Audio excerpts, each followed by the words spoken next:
Ce podcast est réalisé avec le soutien du Centre pour la cybersécurité Belgique.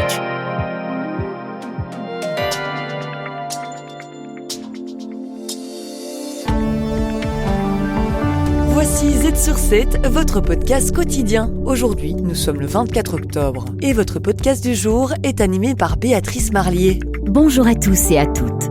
Aujourd'hui, dans ce nouvel épisode, le prêt hypothécaire à 40 ans fait son grand retour sur le marché après avoir été absent pendant 16 ans.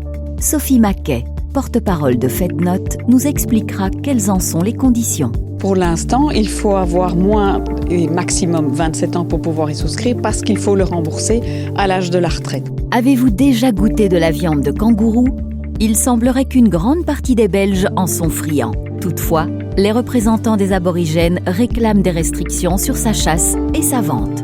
Sébastien De Jong, directeur des opérations pour Gaïa, nous en parlera. On parle de 280 tonnes de viande de kangourou qui arrivent chaque année en Belgique et ça représente plus ou moins 80 000 individus, donc 80 000 kangourous qui sont abattus pour alimenter le marché belge. Un résultat des vendanges qui laisse à désirer, la séance boursière assez mitigée ou encore les Trends Impact Awards organisés par Trends. Restez bien à l'écoute. Z sur 7 à la une.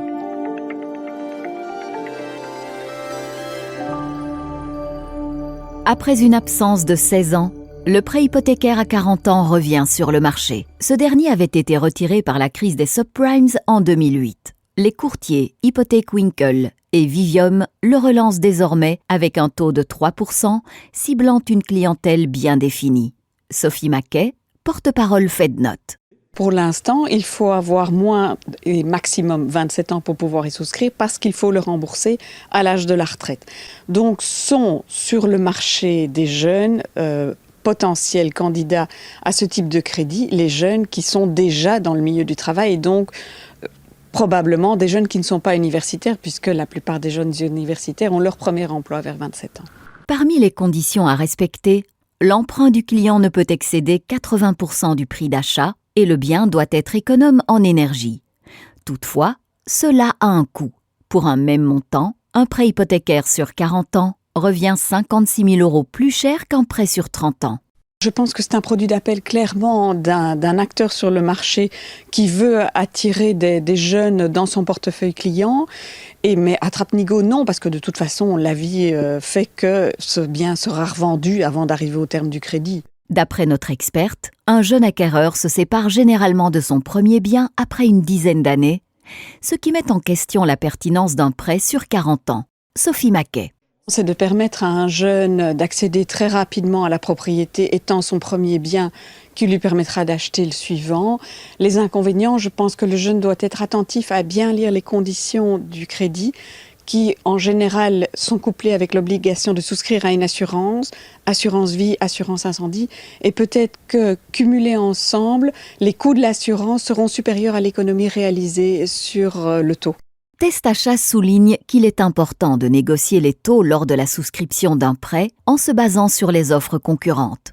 Cependant, le prêt sur 40 ans reste sans véritable concurrence sur le marché puisque seul Vivium et Hypothèque Winkle le proposent actuellement. Z sur 7 à la une.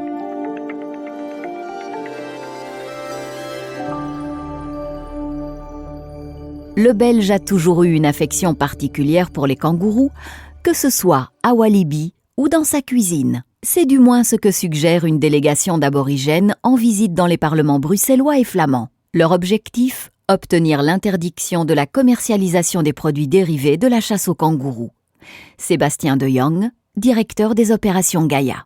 La Belgique a une responsabilité dans cette chasse commerciale puisqu'elle est le premier pays importateur en Europe et le deuxième pays mondial en termes d'importation, de volume d'importation. On parle de 280 tonnes de viande de kangourou qui arrivent chaque année en Belgique et ça représente plus ou moins 80 000 individus, donc 80 000 kangourous qui sont abattus pour alimenter le marché belge.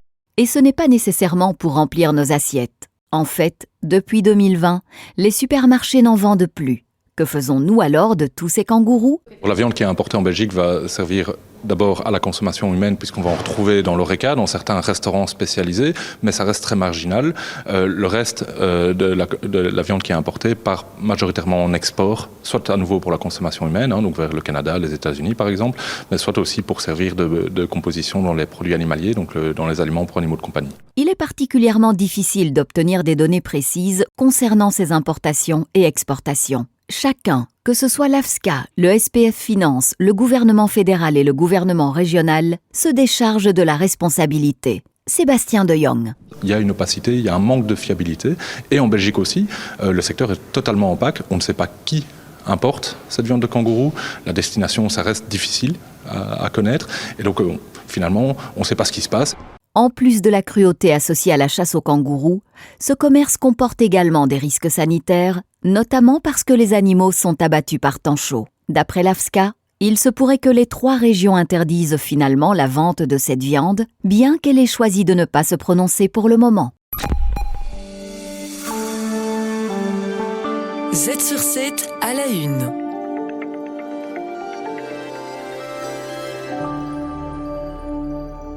Un épais brouillard enveloppait les 12 hectares de vignes du château de Bioul ce mercredi matin. Bien que le cadre soit magnifique, la propriétaire est déçue par le bilan des vendanges. Comme dans de nombreux vignobles wallons, la récolte a connu une chute significative. Vanessa Vaxelaire, présidente des vignerons de Wallonie. Les quantités sont vraiment très petites parce qu'on a connu des épisodes météorologiques compliqués toute l'année, du gel et puis ensuite énormément de pluie, donc pas de floraison. Et puis beaucoup d'humidité, donc des maladies comme le mildiou. Donc voilà, l'un dans l'autre, ça n'a pas été une très bonne année. Certains domaines ont échappé aux effets du gel d'avril, mais pas aux fortes pluies qui ont suivi. Les grappes sont petites et les baies moins fournies, ce qui impacte également la qualité des raisins.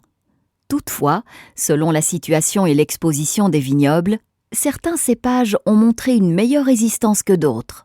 Il y en a qui ont récolté avant pour faire peut-être plus de bulles puisque la maturité était compliquée à acquérir. Il y en a qui ont attendu en espérant avoir un petit été indien qui n'est jamais arrivé. Voilà, bon, l'un dans l'autre, on s'est tous plus ou moins débrouillés. Je crois qu'à l'heure actuelle, tout le monde a terminé et le verdict est tel que vous l'avez annoncé, entre 50 et 70% de pertes pour tout le vignoble wallon. Une diminution notable qu'il convient néanmoins de mettre en perspective par rapport à la récolte 2023 qui avait établi des records tant en quantité qu'en qualité. La majorité des viticulteurs devraient pouvoir compenser leurs pertes grâce aux réserves qu'ils ont constituées. Vanessa Vaxelaire. Pour les jeunes viticulteurs qui se sont lancés il y a peu, c'est beaucoup plus compliqué puisqu'il va falloir expliquer aux banques qu'il faut attendre 1 an de plus. Moi, j'ai 15 ans d'expérience et donc je parviens à lisser une année sur l'autre parce que j'ai compris qu'il y avait de très bonnes et de très mauvaises années. Mais ceci dit, il ne faut pas que ça se reproduise. Il faut que ça reste un épisode exceptionnel. Malgré les caprices de la météo, l'intérêt pour le vin demeure. À ce jour, on recense une centaine de vignerons en Wallonie. De plus, depuis le mois de juin, 15 nouveaux membres ont intégré l'association dirigée par Vanessa Vaxelaire. Z sur 7, le podcast quotidien de Trends Canal Z. Chaque jour, un expert boursier vient analyser le cours des marchés. Aujourd'hui, Jean-Marc Turin, de la banque de Grove Petercam, revient sur le début de la saison des résultats. Une séance fluctuante pour le bel vin, les marchés demeurent prudents à l'approche des élections américaines du 5 novembre. Sur Euronext Bruxelles, WDP a retrouvé un peu de vigueur après une période difficile avec une hausse de 2,3%. Unified Post a également enregistré une belle hausse de 5,8% suite à l'annonce de la nomination de Nicolas Pecot en tant que CEO à partir du 1er décembre. D'Ieteren, quant à lui, reste instable, affichant une baisse de 17% depuis la révélation d'un super dividende de 74 € par action en septembre. Enfin, Aventium peine à se stabiliser et a déjà perdu les gains réalisés la semaine dernière avec une chute de 10,9%. Alors, comme on le constate, la séance est assez mitigée aujourd'hui. Pourtant, les semaines précédentes, tout semblait bien se passer. Cette variation de l'humeur peut s'expliquer par plusieurs facteurs. Oui, disons que ça fait 2-3 séances un peu plus négatives, mais c'est vrai que, vous l'avez dit, les marchés avaient bien presté avant, et quand on regarde en Europe, on reste à 2-3% du plus haut de l'année, idem aux États-Unis. Vous en avez parlé, il y a des élections américaines qui approchent, c'est très serré, donc c'est normal qu'il y ait de l'incertitude et que ça crée un peu de nervosité. Ce qu'on a observé ces dernières semaines, c'était que le marché commence à pricer, à anticiper une possible victoire de Donald Trump. Donc on a vu, je veux dire, un dollar qui s'est renforcé, des taux qui ont remonté aussi. Mais je dirais, évidemment, il y a des grosses différences entre les candidats, des implications en termes d'inflation et de croissance. Mais l'un ou l'autre, l'économie ne va pas s'arrêter de tourner. Donc, et ce qui compte in fine pour les investisseurs à long terme, c'est justement les bénéfices des entreprises. La saison des résultats a débuté, suscitant de nombreuses attentes sur le marché. Oui, disons qu'en Europe, le consensus y table donc, sur une baisse du chiffre d'affaires de 2,5% donc pour ce trimestre par rapport au troisième trimestre 2023 et une progression des bénéfices de 3%. Après, si on enlève le secteur de l'énergie, qui est traditionnellement plus volatile, on s'attend à une croissance du chiffre d'affaires en fait stable et des bénéfices en hausse de 8%. Ce qu'il faut quand même dire, c'est que en fait, ces attentes, elles ont été significativement abaissées par rapport à ce qui était attendu encore il y a quelques semaines, puisque quelques semaines, on ne s'entendait pas à 3, mais à 7%. Et disons que c'est un schéma qu'on voit très souvent, honnêtement. Mais c'est vrai que ça a été un peu plus marqué. On a une quarantaine d'entreprises aux États-Unis et en Europe qui ont fait des profit warnings. On se souvient notamment de Stellantis en Europe, qui a annoncé que son résultat d'exploitation serait 40% plus bas que ce qu'ils attendaient auparavant. Donc ça, c'est pour l'Europe. Et aux États-Unis, disons que là, le consensus s'attend à une croissance tant du chiffre d'affaires que des bénéfices de l'ordre de 4% pour ce trimestre. Et là aussi, ça a été revu à la baisse par rapport à ce qui était attendu il y a quelques semaines. On était plutôt à 8%, donc la barre a été un peu abaissée. Jusqu'à présent, cela pourrait correspondre à nos espérances. De fait, nous y verrons plus clair dans les semaines à venir, mais pour le moment, 80% des sociétés aux USA ont fait mieux qu'attendu. En Europe, moins de données ont été publiées, mais cela est plus mitigé, puisque seulement 35% ont dépassé les attentes. En ce qui concerne L'Oréal, l'entreprise a déçu aujourd'hui et pourrait également faire face à des conséquences similaires. Ben oui, L'Oréal a effectivement déçu. Ils sortent un chiffre d'affaires de 10,3 milliards d'euros sur ce trimestre. Donc, ça veut dire une croissance organique qui était aux alentours de 3,5%, alors que c'était un peu moins de 6% qui était attendu. Donc, ça, clairement, c'est une déception. Malgré ça, le titre n'a baissé que de 2-3% ce matin. La raison, premièrement, c'est que L'Oréal a déjà bien souffert depuis le début de l'année, on est à moins 20%. Et deuxièmement, en fait, la raison de ces mauvais chiffres, c'est la Chine, les chiffres en Chine qui ont été moins bons que prévu. Et ça, c'est pas vraiment une surprise. On a eu les commentaires de LVMH il y a quelques temps. Entre-temps, on a eu un plan de soutien qui a été annoncé en Chine, donc on peut espérer que le point bas soit quelque part là. Mais ça montre aussi que, disons que la réaction des marchés dépend évidemment des chiffres publiés, mais aussi et surtout de ce qui est attendu en fait par le marché. Dans un tout autre secteur bancaire, nous pouvons parler de la Deutsche Bank. Disons qu'on avait eu au début de saison les banques américaines, où c'était plutôt bien, mais Deutsche Bank, c'est un peu celle qui lance le bal, qui ouvre le bal pour les banques européennes, dans un contexte où on sait que les taux d'intérêt, les taux directeurs ont baissé et vont continuer de baisser. Donc ça pourrait mettre un peu de pression à terme sur les marges des banques. Mais Deutsche Bank a sorti des bons chiffres, des revenus en hausse de 5%, un bénéfice net en hausse de près de 40%, donc c'était mieux que ce qui était attendu, grâce à la banque d'investissement. Mais disons que ça a été un peu occulté par une hausse des créances, enfin des provisions pour créances douteuses. Et donc le titre a quand même baissé légèrement ce matin. L'investisseur doit donc attendre et rester attentif durant ces prochaines semaines. Un peu. C'est clair que tous les regards sont braqués sur les États-Unis. Ça va amener un peu de volatilité, comme on l'a dit. Après volatilité, ça ne veut pas dire qu'il faut sortir du marché parce que l'économie américaine ne va pas s'arrêter de tourner le 6 novembre. Entre-temps, on a des résultats d'entreprises qui vont être publiés, donc on verra un peu plus clair sur la santé des entreprises. Mais ce qu'on peut dire, c'est que les attentes ont quand même été revues assez nettement à la baisse. Donc c'est possible, probable, que les chiffres soient un peu meilleurs globalement qu'attendus, même si on n'est pas à l'abri d'une autre déception comme on a eu. Et je pense qu'il ne faut pas perdre de vue un peu l'image globale. L'image globale, c'est qu'on a des banques centrales qui continuent graduellement de baisser les taux. On a une économie et des bénéfices qui restent OK. Donc, c'est plutôt favorable pour les actions, surtout qu'on arrive à la fin de l'année, qui est plutôt une période en général favorable. Z sur 7 à la une.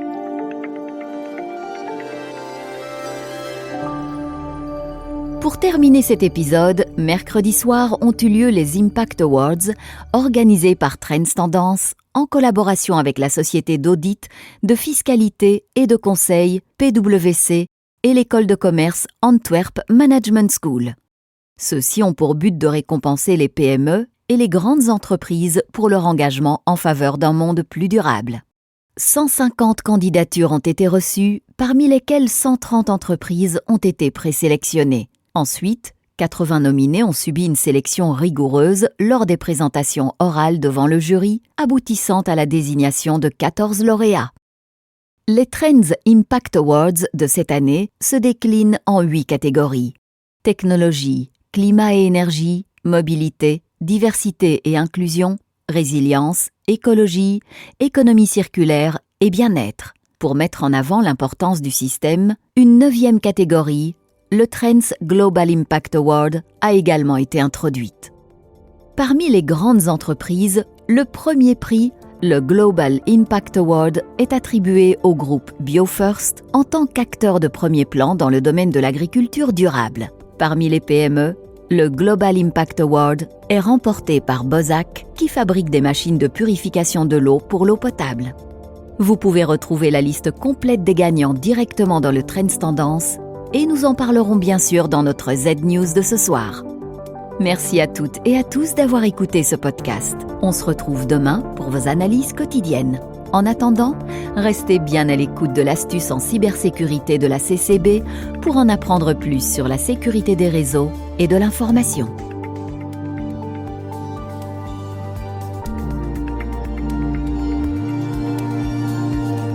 Z sur 7, le podcast quotidien de Trends Canal Z.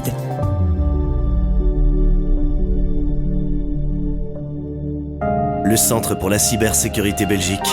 Œuvrons ensemble à un avenir plus sûr dans le domaine de la cybersécurité. Je suis Miguel du Centre pour la cybersécurité belge. Aujourd'hui, quelques informations supplémentaires sur la nouvelle législation relative à la sécurité des réseaux et de l'information pour les entreprises et les organisations de notre pays. Presque chaque jour, dans notre pays, une entreprise est victime d'une attaque cyber grave.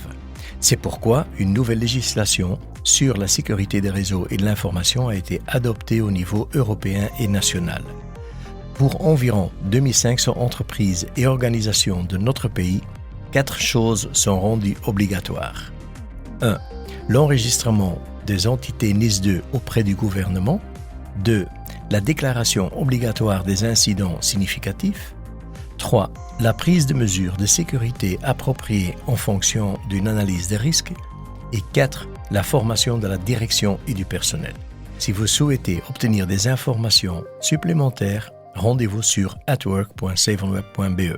Le Centre pour la cybersécurité Belgique. Œuvrons ensemble à un avenir plus sûr dans le domaine de la cybersécurité.